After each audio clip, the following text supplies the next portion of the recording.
Welcome to the Needless Things Creator Series, where we talk to creators about the things they create. This time around, we're looking at Steve Plett and Ken Poe from Delta-17.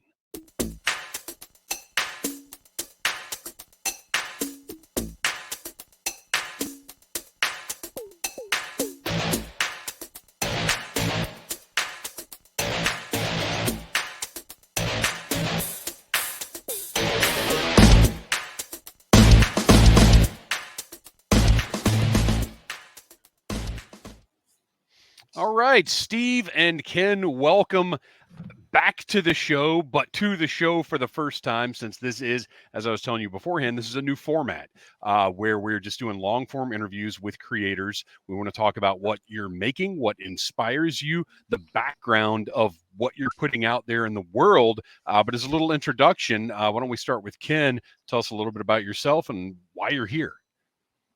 All right. No, thanks for the invite. I know we were on here like right after the last Joe Fest. It seems to be a tradition now. Like we're on here like in between Canada Day and July 1st and July 4th, Independence Day. I think that's around the time we came on in 2023. Now we're here doing the same thing in 2024. I was just plugging away on the Facebook groups one day, and Steve bought some items off of me on a claim sale.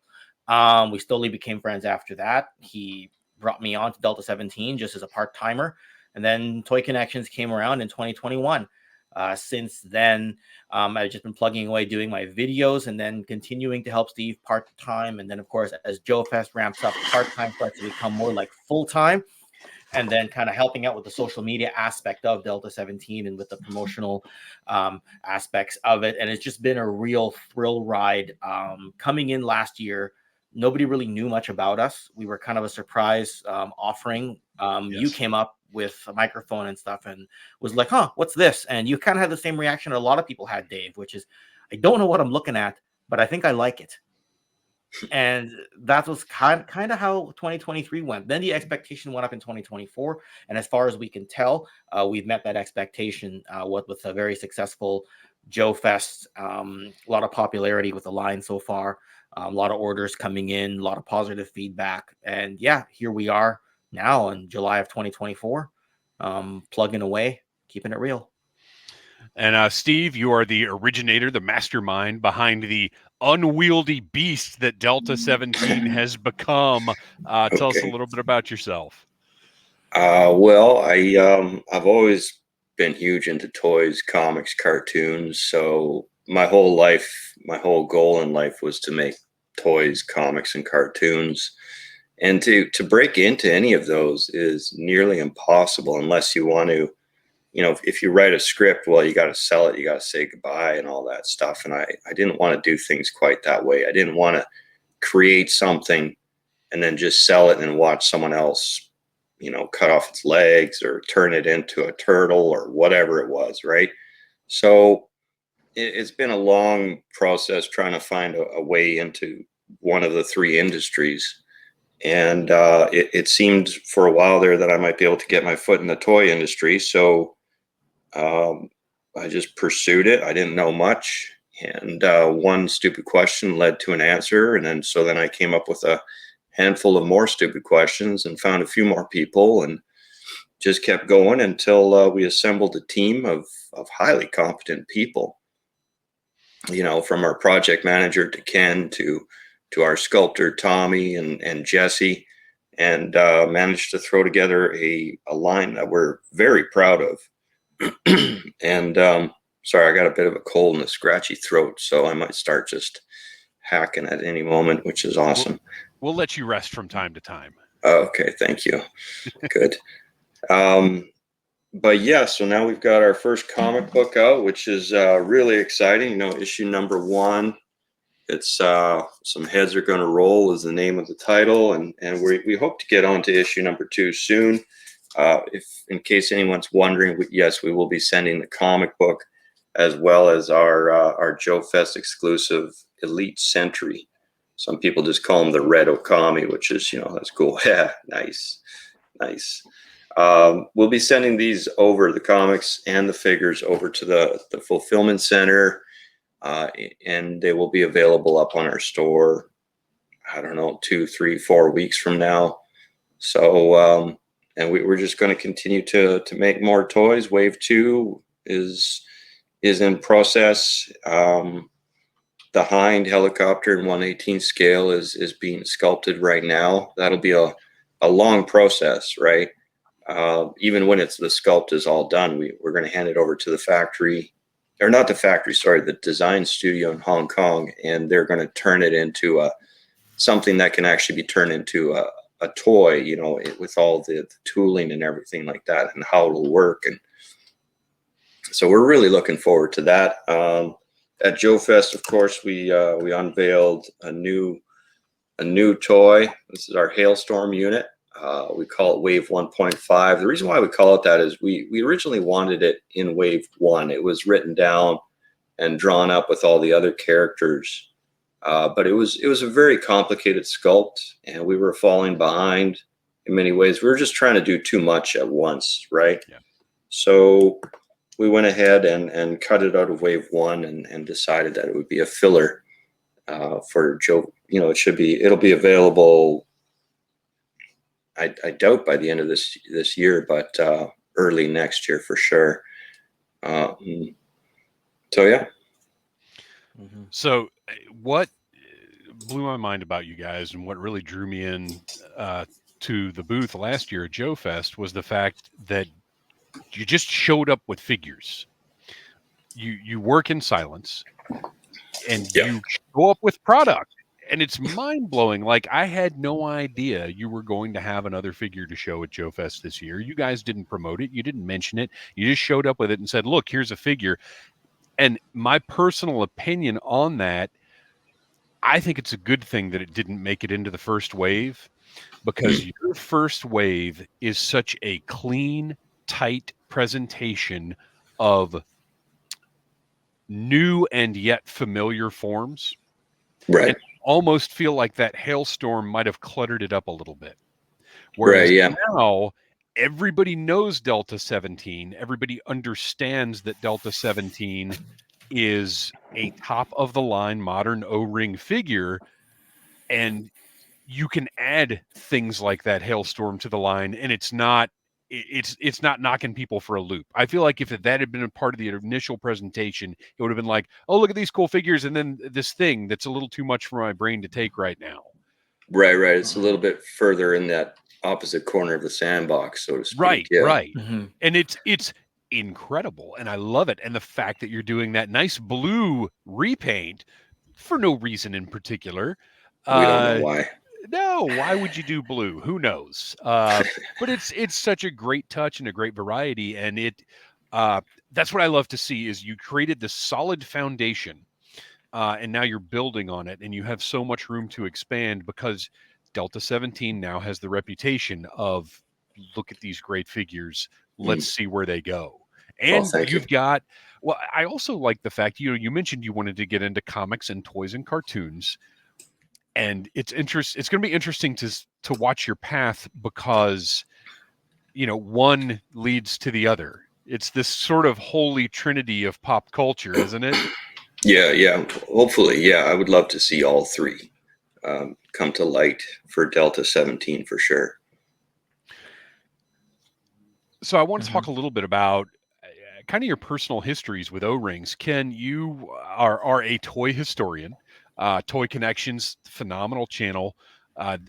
Everybody knows how to look things up on YouTube. Check out Toy Connections. Like, subscribe, share, tell your friends. Here, ring the bell. Ring the bell is the one that I'm not good at getting over. I need to get better about telling people to ring the notification thing or whatever. But you have a history with O-rings. Is it mostly Joe? Have you dabbled in other O-ring lines through the years? Because, of course, if you go back, there are lots of accompanying lines out there from back in the day. You're probably talking about things like Leonard the Core, Yes. potentially Migos Chips.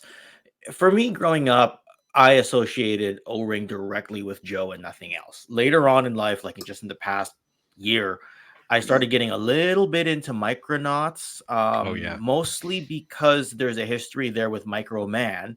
Mhm. And with Micro Man kind of offshooting and becoming Micro Change, which obviously forms some of the factions or some of the original characters for the Transformers.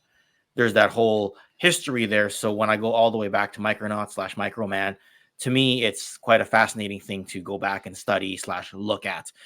As for O-Ring now, obviously I like to support the other independent brands.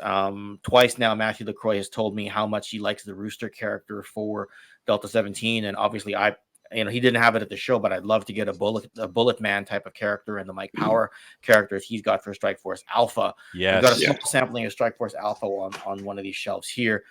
There you go. That's the one that the Atomic Mike character. That's an amazing throwback.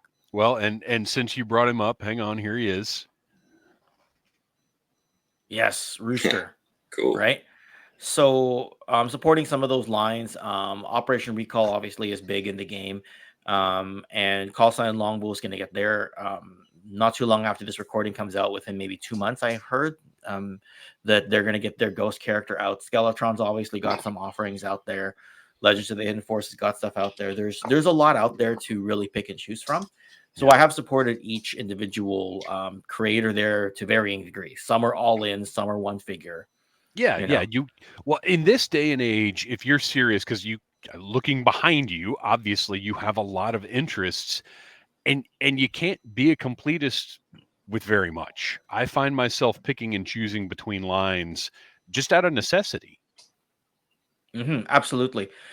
And with Delta-17, exactly like you said, with a Hailstorm figure, like if you put the Hailstorm into Wave 1, and we don't know this when we're in the middle of the development process, we just look at the layout and go, oh, this would be cool, or it looks vehicle-esque, like at least in terms of how a pack rat looks. And of course, the original Waves of Joe always had their vehicles or pack rats, whatever, in with their initial figure waves. But this isn't the 1980s anymore. Right now, if we had done it in the same wave, it would have been like throwing the dessert on the same plate as the main course. It's like, I really love my steak, I really love my ice cream. Why are they on the same plate? now that you've said it, and now that we're looking at it, it's like, yeah, you know what?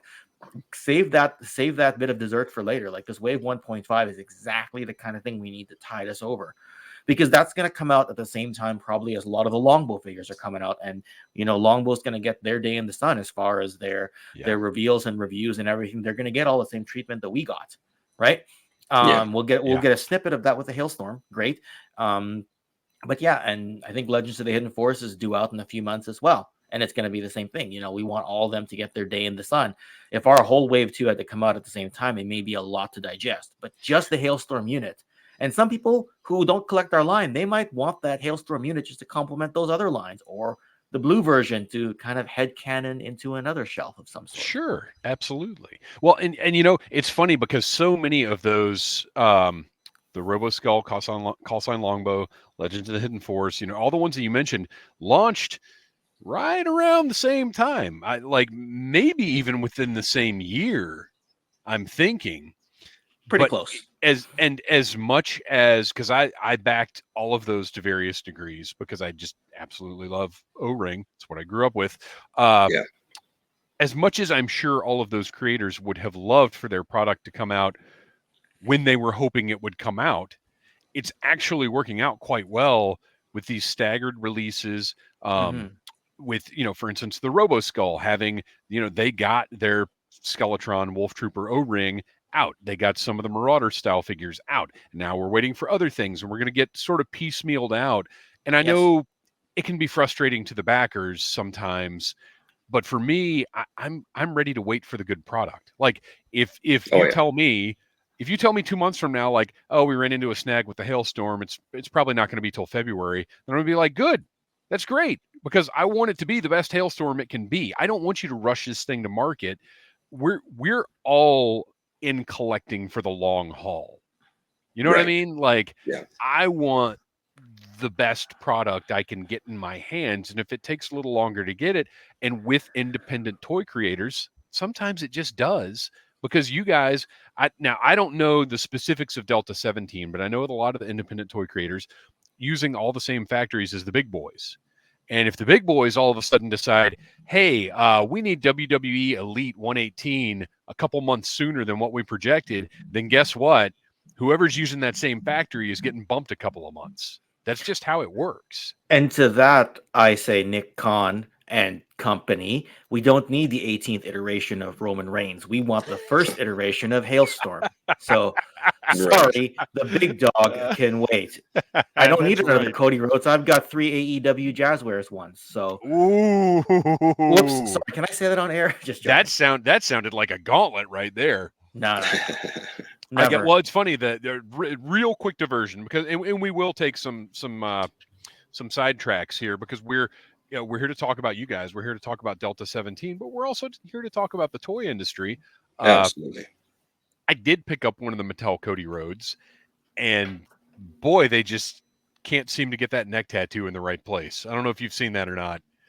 I bought all the versions pre-neck tattoo, so I liked them. I liked them better without it. Even though the iconic finish the story WrestleMania 40 story will always be him with the neck tattoo, but that's okay. I like what the neck tattoo stands for, but I hate the neck tattoo. I know it's the aesthetic of it. And to segue from that, let's talk about Deco because you guys don't seem to be as afraid of Deco as some other companies might be. Looking at the Delta-17 figures, you've got some intricate details, tons of intricate sculpt, but also paint. What is the process? How do you decide? Well, I mean, looking at the red Okami right here in front of me, I don't see where anything was cut. I don't see where any decisions were made about like, oh, we really can't do this. This looks like what I imagine you had in your head for this figure. Yeah, the file card was cut. Yeah, there we go. True. But in making decisions about the deco, is it just this is going to look the way I want it to look? The end. Pretty much. Well, that's the beauty of these factories. Like when you go into the higher end factories, they allow you to do that. I mean, there really are no limits unless you're asking for some that just scientifically can't be done, right? But they're very innovative and they're very good at what they do, and you can do just about anything now. With some figures, you'll notice that some of our figures we have a ton of accessories, and then some of our other figures we have just a couple. So for some characters, it works that less is more. And for the army builders, we wanted to kit those up a bit more so people have more options and stuff like that. But yeah, in these factories, they're just fantastic, and they can pretty much do what you need them to do. And there's a few things that you have to set up special if you're really going, beyond the regular, like the full tattoos on Leo's arms and stuff like that was a bit difficult. The Delta Troopers helmets, we actually had to have sliding pins to get all the details on the side of their face, or it would have lost a lot of the details on the sides of their helmets. So we splurged for that one. But no, it's really impressive what they can do. I really am looking forward to the day of being able to fly over there and just spend a week just observing and, getting to interact with some of these people. And it would be so fantastic. I've heard that the visits to the factories in China are like one of the most fulfilling things about a toy line, and actually getting to see the product in progress, to communicate with the people who are making it, who are, bringing your vision to life, basically. Yeah. Just walk around like, no, not like that. No, stop it. So what, have there been any, and there may be something involving a future product, obviously, I don't expect you to talk about anything like that, but have you run into any roadblocks that have taken a lot of thought, maybe made you decide, okay, we're going to have to do this in a different way. We're going to have to figure out a different way to accomplish this, because it's clearly one of the goals. You mentioned some of the figures come with some accessories, some of the figures come with a lot. And I really appreciate that, because I'm never going to get mad at too many accessories, but it's also a little annoying when you can tell that accessories were thrown in just because. Well, this one comes with 10, so this one also has to come with 10, when maybe this one only needed a sword and a pistol, and that's it. Right. Yeah. Well, you're a big fan of Super 7. Each figure has like 40 accessories, right? So You know, the accessory bag weighs more than the figure. I'm just joking. But I will say with them, at least they're providing like little items and things from the animation. Like there's backstory, there's history, and everything is relevant to the the extra little figure. communicators for your turtles, and Right, you know, right. the two different kimono styles for Splinter. Because I remember the first time I opened it, I was like, "What's all this in the back?" I opened a whole other tray. I'm like, "Whoa!" And it really is like with their line, this is what me as a little kid wanted these figures to be. With all the extras. But with you guys, to get back to that, what have you run into that has been okay, we got to make a left turn here and figure something out? I don't know. Like there's been so much that has happened over the last 4 years, and it all becomes a blur because you just try to work as hard as you can every day to get done what you can. It was quite difficult nailing down the shape of the Delta Squad's helmet with the sculptor, but he did a fantastic job. The Okami backpack, that was hard to communicate. I had drawn it out. It took me about 15 hours to draw out exactly how I wanted it. So over about 5 pages, scanned those over, sent them to the sculptor, and he still was like, I don't get it. So I got my boy, he was 17 at the time. He's into some of these Tinkercad programs where you're using like a CAD program. So me and him sat down and just put together this really rudimentary 3D sculpt. And then I fired that over. And then, Tommy was like, oh, okay. Yeah. That goes over, up above, and this is underneath, and da. It's like, yeah. So then he was able to bang it together. But no, there's a long list of smaller items that come up, little road bumps, and some of them seem like, oh no, how are we ever going to get that solved? And thankfully our design studio in Hong Kong, they're incredible. They'll take something that looks like, oh shoot, we're done for, and they'll fix it within a day and come up with a bunch of solutions. As far as the hang-ups and like quick left turns are concerned, minor ones where we got there at the end anyway involved like trying to decide, okay, how are we going to get the Okami Elite Century Joe Fest exclusive done with on time, because that was kind of a late game decision.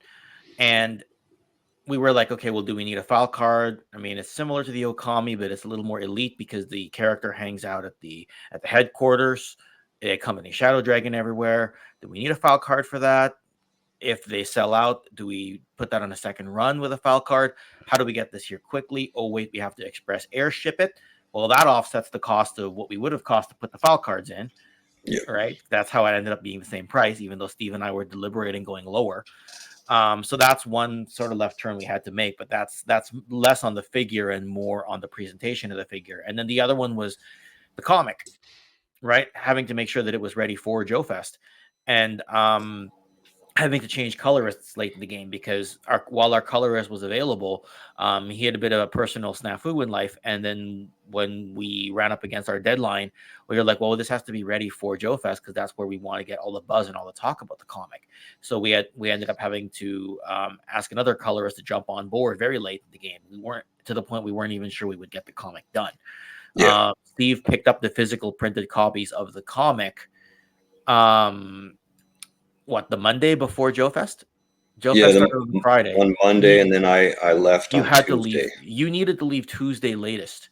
And you picked it up from the presses, Monday afternoon around 1:30 your time? 2 o'clock your time? Central time? And you left home like 18, 20 hours later to make the Joe Fest trip. Like you tossed it in the truck, you went home, you finished whatever with the family, and then you went to bed, you got up the next day, you started driving. Yep, and all my whole family was busy bagging and boarding them, putting them into these little poly bags and boxing them and all that stuff. And then we had to stock the van, get that all done. That's news to me. They didn't come bagged and boarded? Oh, they couldn't have. They couldn't have because the publisher just presses them. Yep.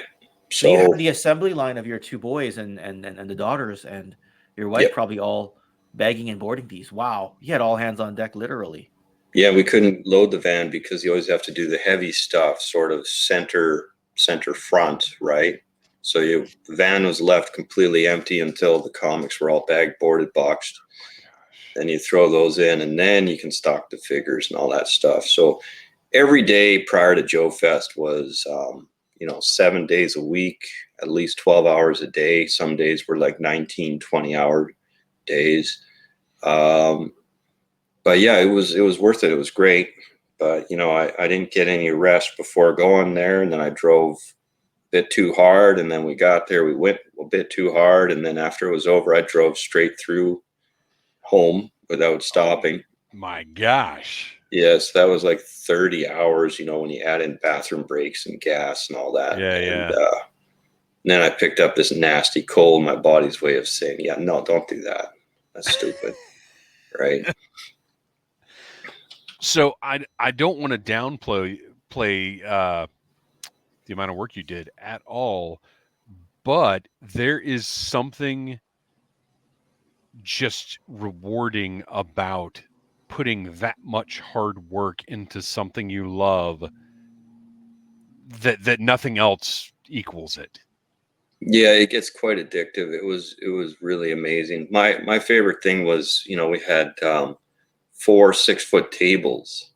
We were able to fill up those 6-foot tables with just tons of different stuff. There was barely a spot where you could put your finger down at some points. So that was really nice. So that was very rewarding. But with me, I just want to do more and more and more. I don't want to slow down. I'm really enjoying this. I enjoy the products. I love Delta. I've always been a huge Joe guy. I've always loved toys, but the absolute pinnacle of toys, in my opinion, that's just my opinion, is the O-ring G.I. Joe Real American Hero figure, right? So to kind of play in that corner of the sandbox it's just an honor, and it's so much fun. The original Real American Hero line is, I was in it in '82. I went from Migos to Star Wars to G.I. Joe, and Wow. G.I. Joe just was the combination, because Star Wars set the stage for that size and the interaction with the vehicles, and then Joe just, to me, took it to such another level. Look, it seems like such a small thing, but knees and elbows, man. Oh, it was, and the paint apps and the hardness and the shine and everything. Like when I was a kid, I'd play all day, right? And I had just sort of miscellaneous toys, a couple of Star Wars, a couple of this, a couple of that, nothing too fancy. And it was good. But then when I bumped into my first G.I. Joe, I was like blown away, like, holy cow, like this is the craziest, coolest thing I've seen in my life. And my first G.I. Joe was Barbecue. And oh, wow. Okay. Yeah, well, it was just sort of, this probably isn't the best, story ever, morally wise, but our small town of like 500 people or whatever, a couple of our classes went to those big water slides over in Winnipeg, and I was down at the bottom of the water slides. Someone sent this figure down, landed in the water, and I'm just kind of looking at it, and no one's coming down. Just like, screw it. So I take him, I shove him into my shorts, and I run to the bathroom, right? This guy's busted beyond what you can believe. Like, his whole foot is just shorn right off, right? Oh, my gosh. So thumbs, everything's gone. And he's just like floppy as all heck. And I was just like, what is this? It's the most incredible thing I've ever seen in my life, So I take it on the bus. I'm like, what is this? And everyone else is like, that's a G.I. Joe. What are you talking about? I don't know if my parents really sheltered me or what. I don't think they did, but I was just blown away. So then it was just, what, to the wall, hardcore into G.I. Joe. And I've just never looked back. It's the articulation, the attention to detail, the correct scale. I think it's the perfect scale, the shine, everything. It just seemed like such a really valuable item, the way that they presented it. You'd buy it for whatever, $3 or $5 maybe, and it just seemed like it was worth infinite money. It's interesting. You bring up the scale, and you guys have been so interactive with the collecting community about some decisions that you've made about Delta-17. And a few months ago, you got online and you were talking about the Hind helicopter that you mentioned before. And you put it out there, hey, do you guys think this thing should be to scale, or should we do it to toy scale? Or, you asked, you wanted to know, because this is going to be a big commitment for toy collectors. It's going to be, I believe 1000% it's going to be an incredible must-have piece, but you need to know what people are going to want to invest in when the time comes. Yeah. And my personal choice was toy scale. I grew up with toy scale. All of my GI Joe stuff is toy scale. Well, everything in this room is toy scale. I don't believe there's a single vehicle in this room that is actually to scale with whatever it goes with, because in general it's just a bad idea to do that. Yeah, if you see a kid running around with a whatever, a tomcat, right, Yeah. to real scale, that kid couldn't make it down the street. It'd be like, Right. just do a face plant, right? It would be like the in the old Flintstones intro when they put the rack of ribs on the car and the car just falls over, and you hand the little kid the Tomcat and they just fall over. It'd be too much. Because that's, as much as I love super intricate, really detailed, incredible looking work of art toys, it's also important to me that it be a toy. Like that's a factor, and that's why, you mentioned the backpack on the Okami and the different layers that it has and the different play value involved with it, and the fact that everything stores on it. Like, it's not just a good figure, it's a good toy. I want to play with this thing, and that's a valuable feature to me that I think gets overlooked a lot of the time when people are looking at articulation and sculpt and everything else. Can I play with this thing? Yeah. There's some fancy toys I have here that I love, and you can barely, pose them. You're not sure if you're going to break them. It's like crack, and you're like, oh, geez, I don't know how kids, if they play with them or what they do, but that's another reason why I love the O-ring. They're very, very hardy, very robust. Yeah. They have a couple of weak spots, but if you know how to treat them, it should be okay, So, and for the Hind, by the time it's done, it'll be at about 75 to 80% of real scale. So nice. That's exciting, because in my head I was thinking like a little bigger than the Tomahawk I can deal with. Right.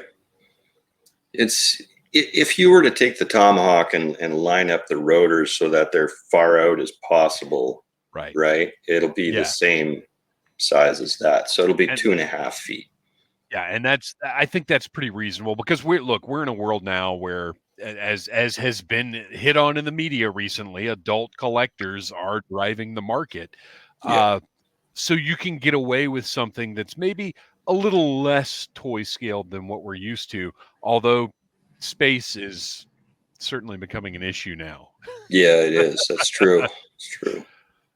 Ken, how, as someone who collects a lot of stuff, as I do, what's your perspective on that? What's your perspective on, one, space demands, two, making choices about what you're getting?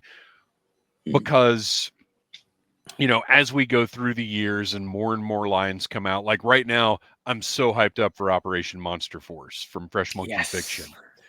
That is like right in my ballpark. I love it. And I realized, because I got their 2 exclusives at Joe Fest, brought them back home, or I guess technically this stuff is all Joe Fest first. Oh, and real quick before I forget, kudos to you guys. I did not realize that the packaging for the Red Okami is actually Delta-17 branded. Yep. Yeah. I thought it was just going to be one, the regular bubbles that you see everywhere. And then when I was doing my review, I was like, oh my gosh, look at this. It's stamped in the plastic. I saw your unboxing of it the other day. Yeah. Such a classy touch, man. But managing. How do you make decisions about what you want to collect and what takes priority? Because that's what I realized. I got those guys home and I was like, oh, I have to find a place for Monster Force. Yeah. Okay. So let's just look at the venue you're going to when you're going to buy something. First off, if it's online, it's hard to say. You almost have to talk to your friends and find out what's limited edition. You have to talk to people enough to find out, okay, well, the RoboSkull Special Edition, that one's not going to come out ever again. So do I back it here? Do I like it enough to make it my RoboSkull? Do I get to, in my case, I only opted for the special edition that I got through a friend's all in, and I made my own separate package of figures in my own pledge. Now, as for like, let's say we're going to Joe Fest, right? First off, I look at the shows that I have here in Vancouver. I've got the big P&E show, Steve, which you've been to, and I've got the one on the island that I make special arrangements to travel to. If I just want and I'll just pick on this because I have them, like because you see it behind me sometimes and it's above my desk upstairs, box Tomahawk. I can probably find those at those kinds of shows. If I'm gonna go to Joe Fest and I know I have to travel and I know I gotta either put it on the luggage or have one of our friends ship it back, I'm probably not gonna ask for a box Tomahawk or a box His Tank, right? What do I need to get at Joe Fest? It's not gonna be somewhere else. Last year it was the Fun School Rescue Squad set with the Super Cop, right? This year there was a huge UK contingent. So I opted for the SAS Panther with the driver Stalker, right? I opted for the Z Force Mobat version of their tank with Steeler, right? I opted for, my friend got me the AF7 boat. I got a Talking Adventure Team Commander because while that's possible to find here, it's not possible to find it in working good condition. You might have one where all the flocking is gone and you have to replace the figure body or something to that effect. I was always going to get something that I was not going to be able to find somewhere else, right? That's just for hunting and finding it. For storing and spacing it, I feel like I've got too many wrestling shelves, so some stuff may have to go into storage. Right? That's right. Too many versions of the same character, figure, etc. Yes. Because that's how they get you to collect. The other thing is, do I just dream of having a bigger home where I can display it all one day? Do I dream of the day my kid's off to college and I don't have to worry about it unless he goes to college here, which I do have to worry about it? Do I just think about the day where I can get an offsite studio space for toy connections, and then I get a wall behind me? Like if I just talk to one of my friends that owns a business and is leasing a building already, I go and say, how long is your lease? If it's like a 10-year lease and you're not using all the rooms, can I rent one of those? Now again, that's a bit of a pipe dream. In a perfect world, either the mortgage is already paid off, which is not going to be paid off for a long while, but to the point where I can have the extra money to put towards a studio, or I just upsize the home, right?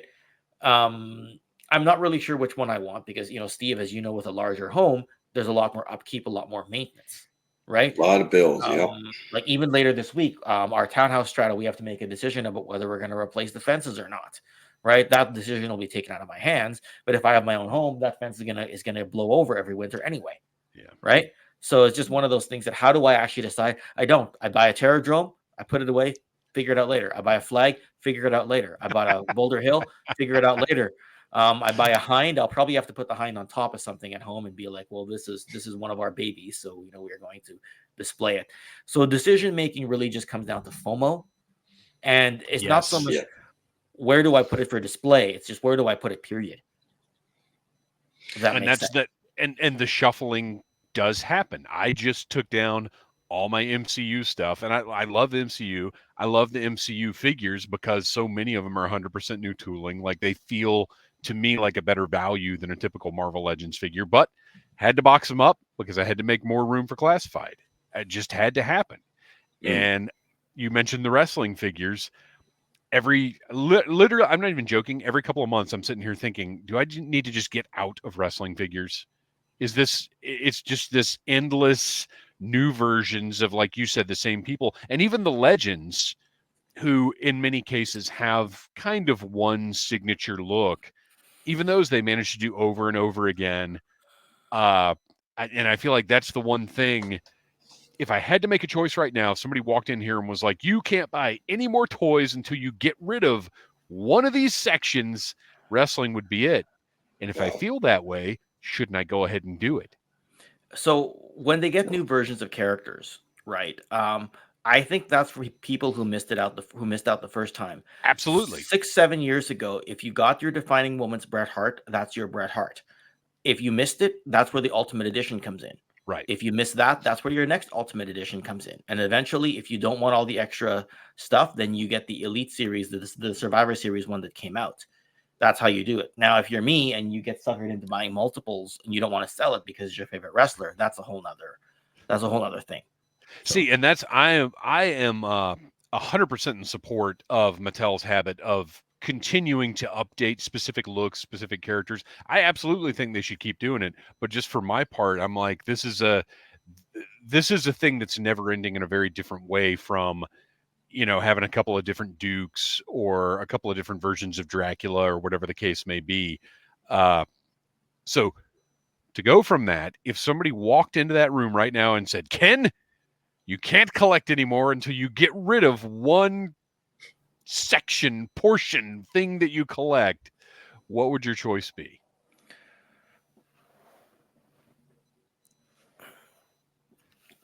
I just pretend to be deaf at that point in time. No doubt. Yeah, because I can get rid of a third of a shelf of wrestling, but that's about it. Right? Or There's just- some redundancy there. It's Yeah, hard just to do. pick a fake one like Care Bears. You Yeah. know? There you go. Right. Care Yeah, Bears. you could have said, I've got a whole wall of Care Bears over here. I guess they've got to go. Yeah, I use them as insulation. They're inside the wall. Teletubbies. Yeah, there we go. So, Steve, obviously, you're too busy to collect anything. But do you have No. any? Is there anything you're currently collecting, or is there any vintage stuff that you're chasing right now? There's probably a bit too much that I'm collecting. I mean, I even got the Cat's Lair, from Super 7.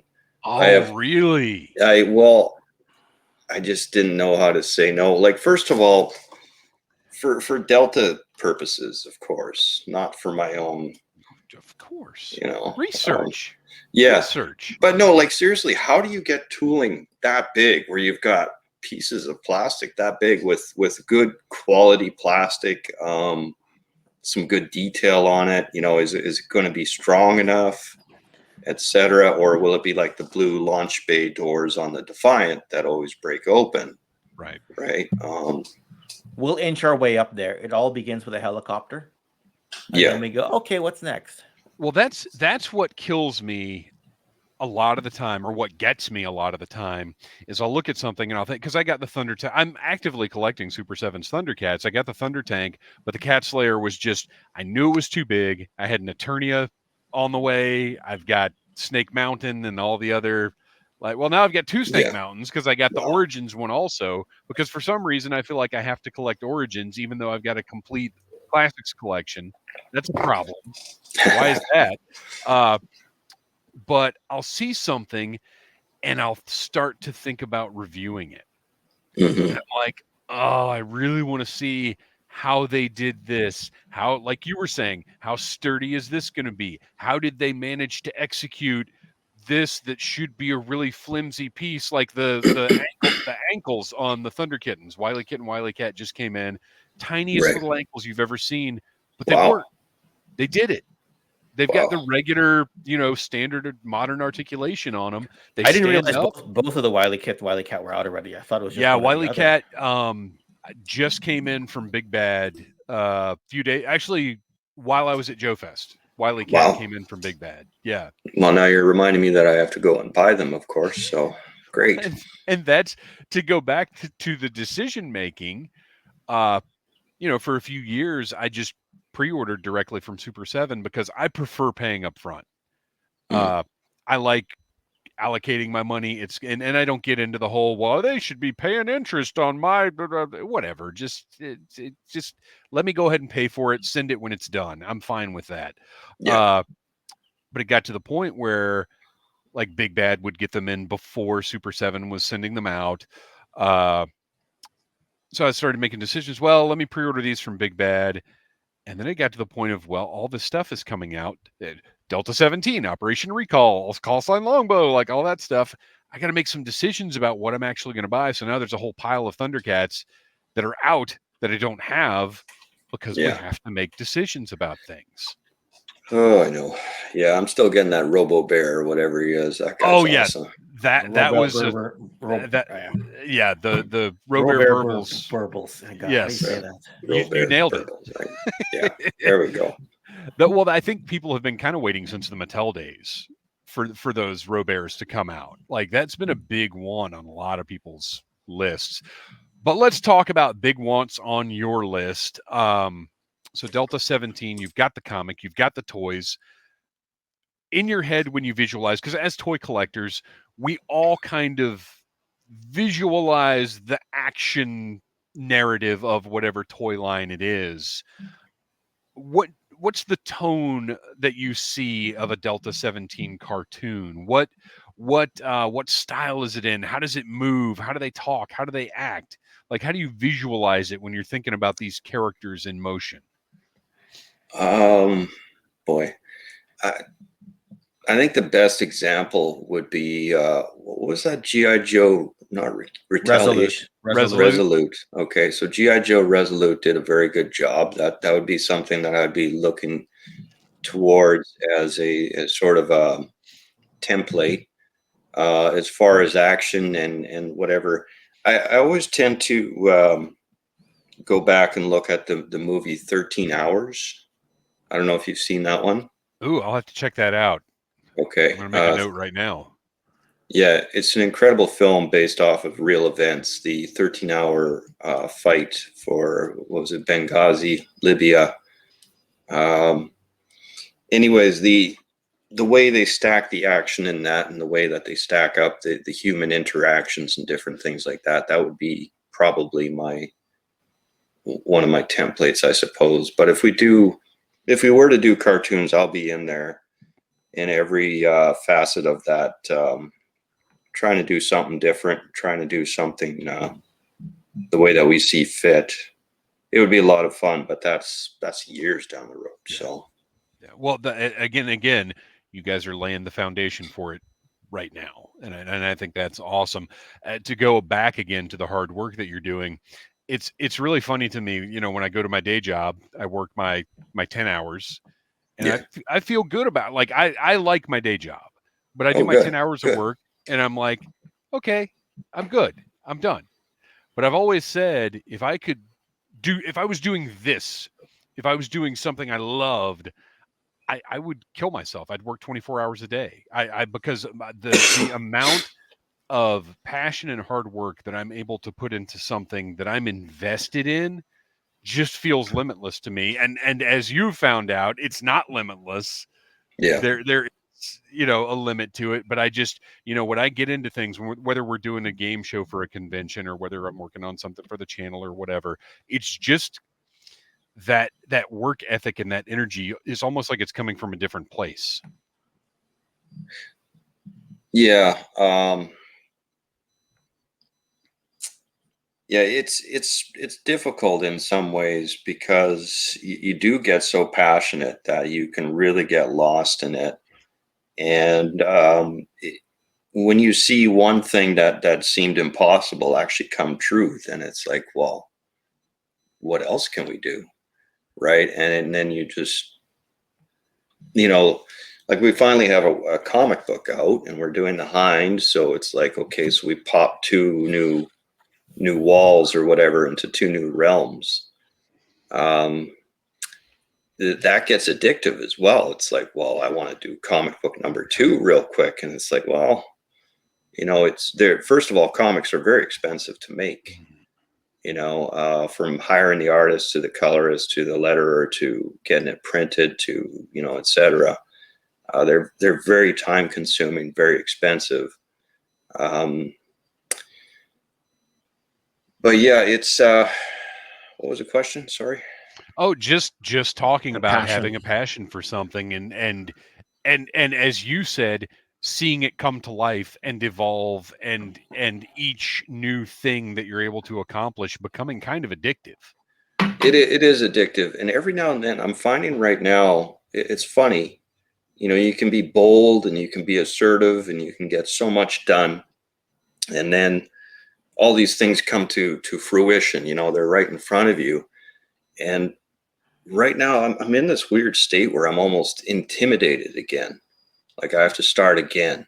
Yeah. And assert myself somehow. And I almost don't know how to do that because I have to approach wave two. Wave 2 has to be relevant. I have a new sculptor and I haven't really communicated with him too much just yet. And I find sometimes a new sculptor is intimidating because different aspects. Will we get along? Will this guy like me? Will he understand what I want?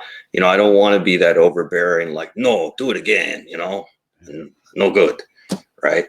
My bad Italian accent. But so every now and then I get intimidated and I just kind of go into this sort of pause mode. Maybe that's half the cold that's going on, where I'm just sitting here like in a mode.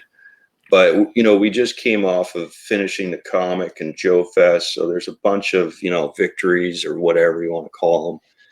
And now that sort of wears down and it's like, well, back to work, right?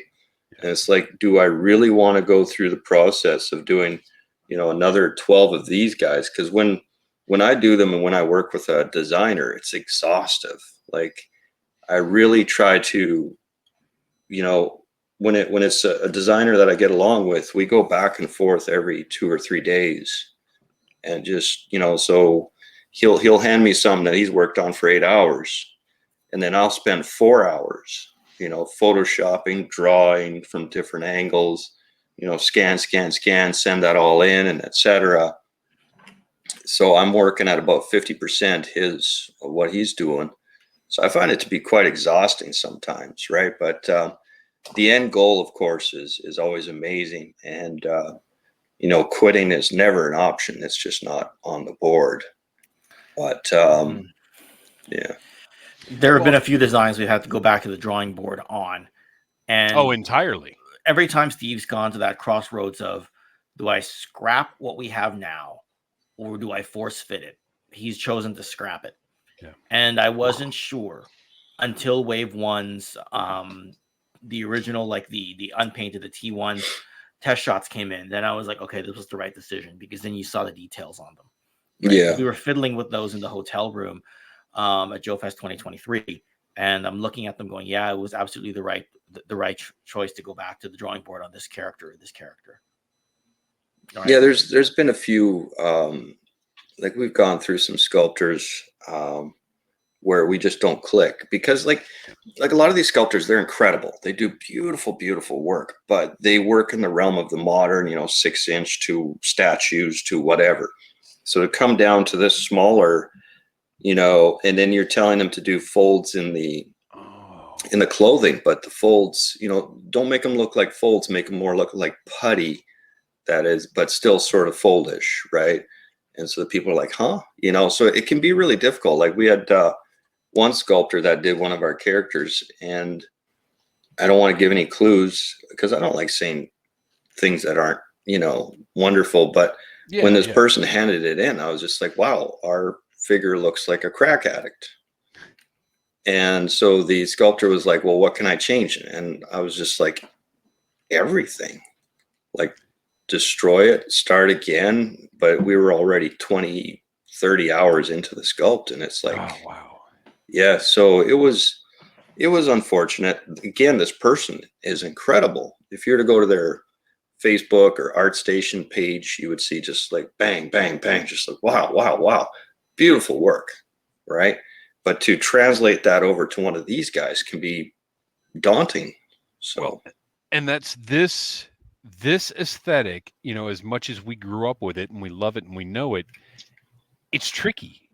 Yeah. Because if there's too much detail, it doesn't look right. If the proportions aren't right, it doesn't look right. If there's it's a very fine line of a successful O-ring when you are judging them against those original Joes.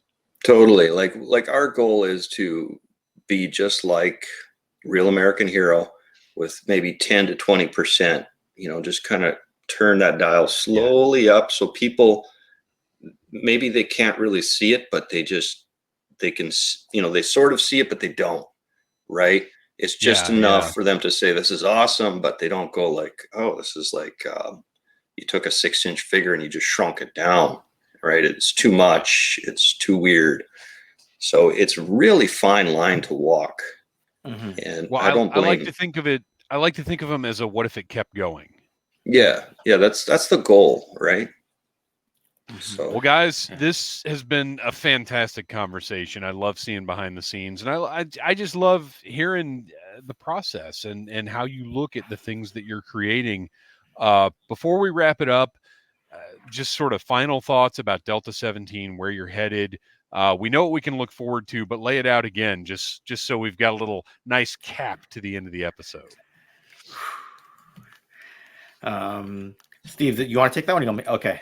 Yeah, go That's ahead. fine. I mean, I'll add some stuff on. first thing we need to encourage people to do is catch up, because the stuff's going to go to the fulfillment center. There's a huge contingent of people who have not been able to read the comic or even have the chance to order it, and the Okami Elite Sentry, right? And you are going to want that character because that is Shadow Dragon's personal guard at the headquarters.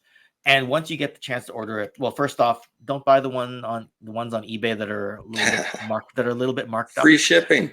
I know. So you'll want to catch up with that. You're going to want to read the story. After that, like, what's coming next? I mean, Steve, you've got part of the issue number 2 laid out already, right? But we need to get everything organized to the point where it's scripted up, it's off to the artist, and then the publisher will know it's coming.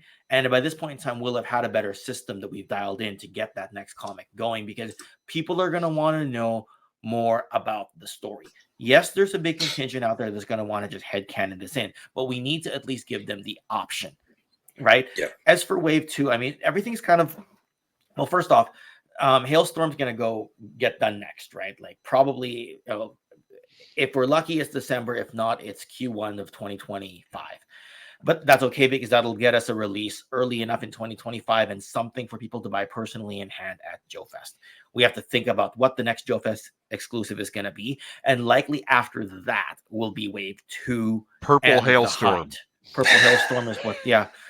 Purple and green, right? That's right. Exactly. Yeah.